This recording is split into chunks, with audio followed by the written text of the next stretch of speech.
Second motive I discuss in my book is status. We love reading about powerful and successful people, such as how the most successful families have built up their empires and fame.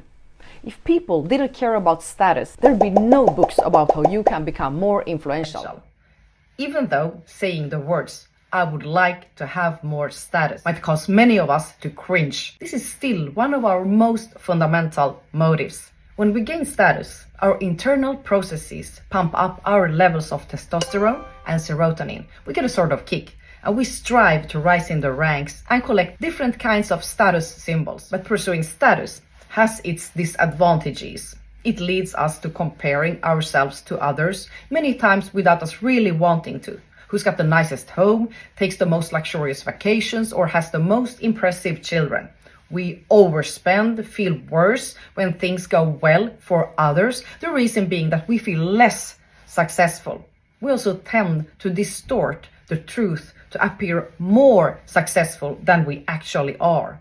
And in our romantic relationships, we compare ourselves, even if unconsciously, with one another. And this can actually lead to one particular risk in our marriage. Our drive for status causes us to work far too much, neglect important relationships, and prioritize our time in ways that don't make us happier.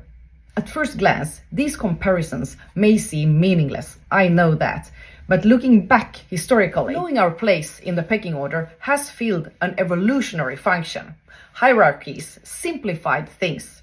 They reduced injuries and conflicts, meaning more people survived.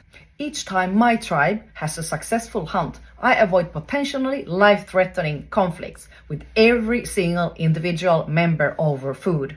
If I'm third in the hierarchy, then I know that number 1 and 2 eat first before me.